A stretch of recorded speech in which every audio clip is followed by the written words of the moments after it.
Bonjour à tous, dans cette vidéo nous allons aborder un nouvel objet mathématique appelé le vecteur. Donc on va avoir besoin de rappeler ce que c'est la translation d'une figure. Donc une translation, qu'est-ce que c'est? La translation d'une figure est un glissement sans rotation, retournement, ni déformation de cette figure. Donc on va faire un exemple avec une figure géométrique ici, un rectangle. Donc une translation, qu'est-ce que c'est? C'est tout simplement un déplacement, un glissement de cette figure. Donc sans rotation, ça veut dire qu'il ne peut pas y avoir de rotation comme cela. Sans retournement, on ne peut pas être dans cette configuration-là non plus, où on voit en fait que le dégradé n'est pas dans le même sens. Donc là, il y a eu retournement, donc ce n'est pas une translation. Et il ne peut pas y avoir de déformation non plus. Donc une déformation, qu'est-ce que c'est? C'est tout simplement soit un agrandissement de la figure, soit une réduction de la figure. Voilà, donc pour avoir une translation, il faut juste faire glisser la figure quelque part. Bien. Alors, pour décrire le déplacement qui est lié à une translation, on va introduire un nouvel objet mathématique. Et en fait, on va se poser la question suivante. Comment représenter un déplacement lié à une translation? Le plus simple, c'est de représenter ce déplacement par une flèche. Donc, on part du point de départ et on va jusqu'au point d'arrivée. Et on représente le déplacement par une flèche. Cette flèche, en mathématiques, c'est ce qu'on appelle un vecteur. Donc, un vecteur est un objet mathématique qui se représente par une flèche. Donc, au niveau de la notation, on utilise généralement une lettre minuscule, donc souvent U, V, W, et on surplombe la lettre avec une petite flèche ici pour indiquer qu'il s'agit d'un vecteur. Donc, un vecteur, c'est une flèche et ça représente un déplacement. Donc, il est caractérisé par trois choses. Une direction, donc la direction, ça va être la droite qui porte la flèche. Un sens, donc le sens il est indiqué par l'extrémité de la flèche, donc pour chaque direction il va y avoir deux sens opposés, donc par exemple cette direction là on peut aller soit dans ce sens là, soit éventuellement dans l'autre sens, donc chaque direction possède deux sens qui lui est propre, et donc il est caractérisé par une direction, un sens et une longueur. Oui, puisque pour représenter un déplacement, il faut indiquer quelle est la distance qui a été parcourue. Et donc ça, c'est indiqué par la longueur de la flèche. Alors la longueur d'un vecteur, c'est ce qu'on appelle sa norme. Et au niveau de la notation, on utilise une double barre qui encadre le vecteur.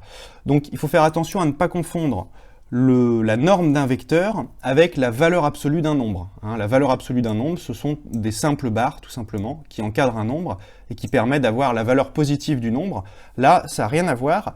La norme d'un vecteur, c'est une double barre et ça indique la longueur de ce vecteur. Donc voilà pour la définition. On va aborder plusieurs exemples de vecteurs. Donc tout d'abord, là on a représenté trois vecteurs différents, U, V et W. On voit que ces vecteurs ils ont des caractéristiques différentes, ils n'ont pas la même direction, donc a fortiori ils n'ont pas le même sens non plus, et ils n'ont pas la même longueur. Alors un vecteur important, c'est le vecteur d'origine A et d'extrémité B, qu'on note AB avec une flèche.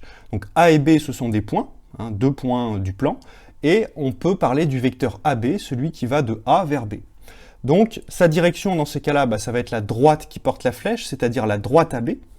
Le sens, il est indiqué par l'ordre des lettres. Donc là, on a écrit AB, donc ça veut dire qu'on va aller de A vers B.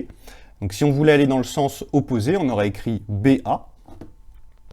Et donc la longueur, donc la norme du vecteur AB, c'est tout simplement la distance qu'il va y avoir entre A et B. C'est la taille de la flèche, donc la taille de la flèche, elle est donnée par la distance entre les deux points. Donc petit rappel, quand on met des parenthèses, ça veut dire qu'on parle d'une droite.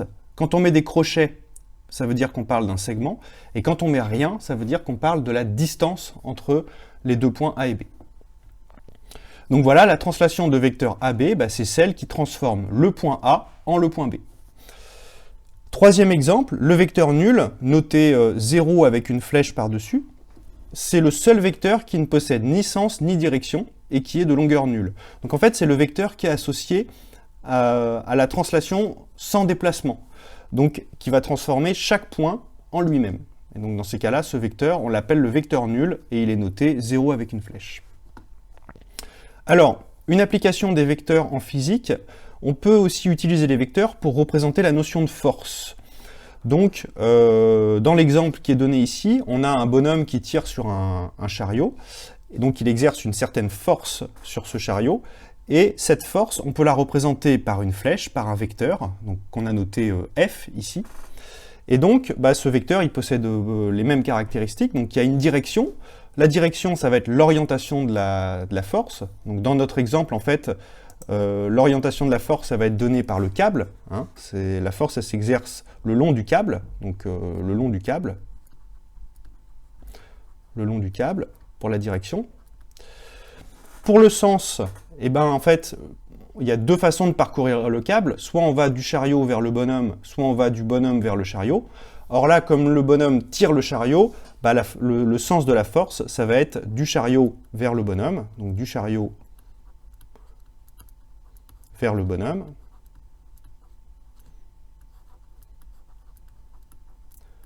Voilà, donc si jamais il avait poussé le chariot, la force aurait été dans l'autre sens, elle aurait été du bonhomme vers le chariot.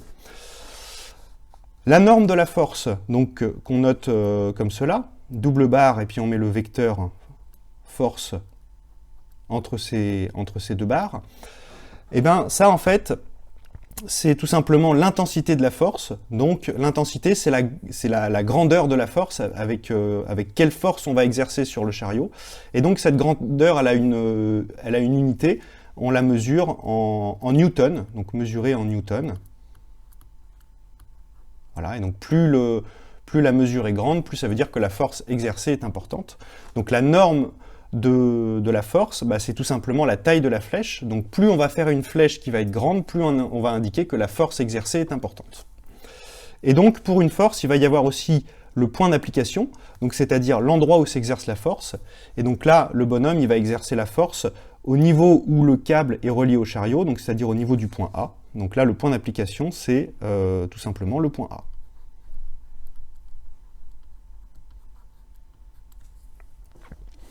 Bien, donc on va passer au dernier paragraphe, égalité de deux vecteurs.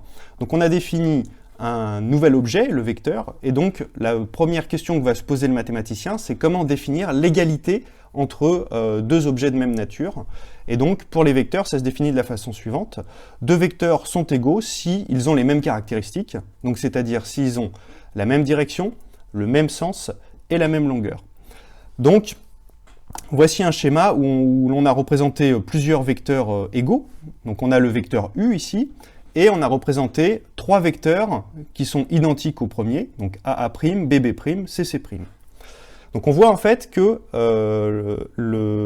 ces trois vecteurs ont la même direction, les flèches sont parallèles en quelque sorte, elles ont le même sens également, hein, l'extrémité est au même endroit, et elles ont la même longueur. Si on mesure ces flèches-là, si on mesure ces quatre flèches, elles vont avoir la même taille.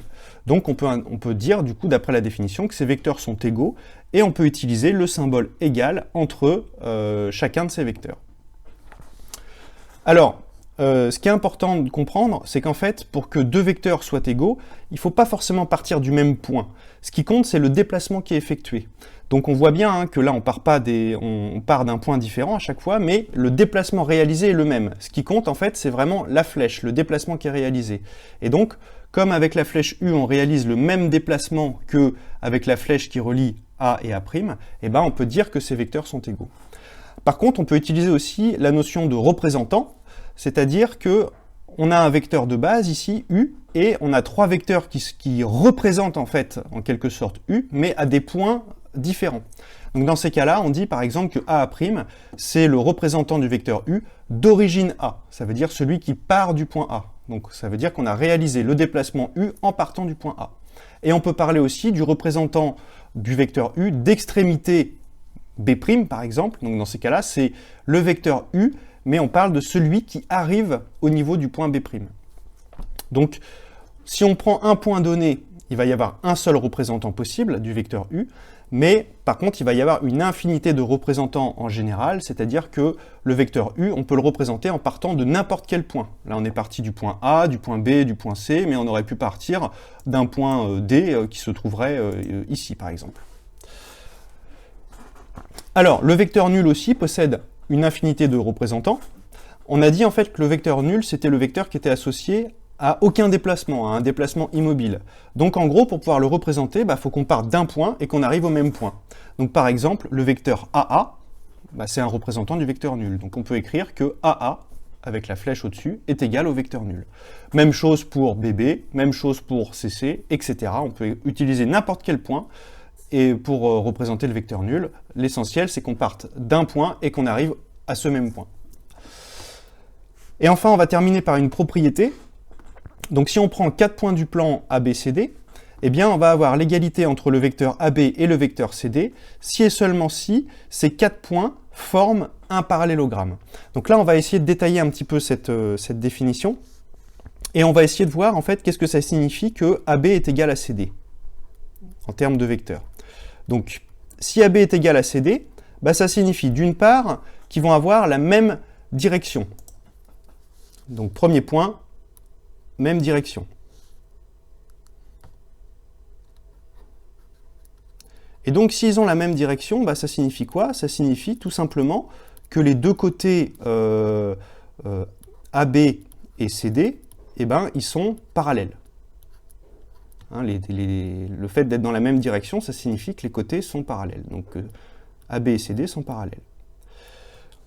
On sait aussi que quand on a deux vecteurs égaux, bah, ça veut dire qu'ils ont même longueur.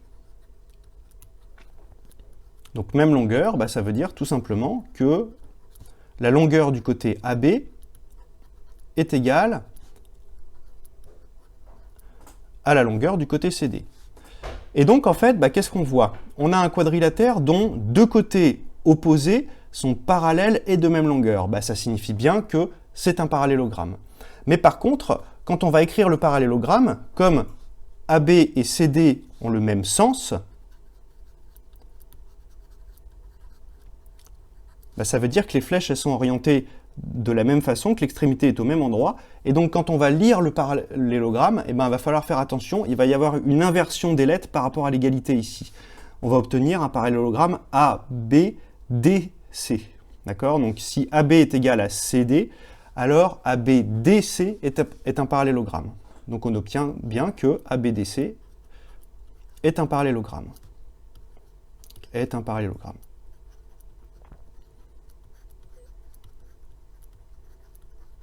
Voilà, donc la propriété, c'est un si et seulement si. Ça veut dire qu'on peut utiliser la propriété aussi dans l'autre sens. Si on a un parallélogramme, alors dans ces cas-là, les vecteurs qui sont portés par les côtés opposés de ce parallélogramme, eh ben, ils seront forcément égaux. Et donc, dernier exemple, sur ce schéma-là, on a indiqué par exemple que AA' était égal à BB'. Eh ben, on voit bien, en fait, si on relie les vecteurs, que AA', B', donc toujours avec l'inversion des lettres, eh bien, si on dessine cette figure, on voit bien qu'on obtient un parallélogramme. Voilà, donc en conclusion de cette vidéo, ce qu'il faut retenir, c'est qu'un vecteur, c'est une flèche. Donc une flèche, on voit que pour la dessiner, il faut respecter, faut se poser 3 questions. Quelle est sa direction? Donc selon quelle droite on va tracer la flèche? Quel est le sens de la flèche? Donc où est-ce qu'on va mettre l'extrémité? Et quelle est la longueur de cette flèche? Bah, de quelle taille elle fait, quelle taille mesure cette flèche? Et donc une fois qu'on a dessiné cette flèche, eh bien, on a le droit de la déplacer où on veut dans le plan. On garde dans ces cas-là le même vecteur, on obtiendra un vecteur égaux, on obtiendra juste un représentant différent. Comme on a fait avec le vecteur U ici, on l'a déplacé en A, on l'a déplacé en B, on l'a déplacé en C. Ce qui compte vraiment pour le vecteur, c'est le déplacement qui est effectué, et non pas le point de départ. C'est la fin de cette vidéo, merci de l'avoir visionnée. Tu pourras trouver davantage de ressources sur ma chaîne ou sur mon site internet www.zmat.net. À bientôt!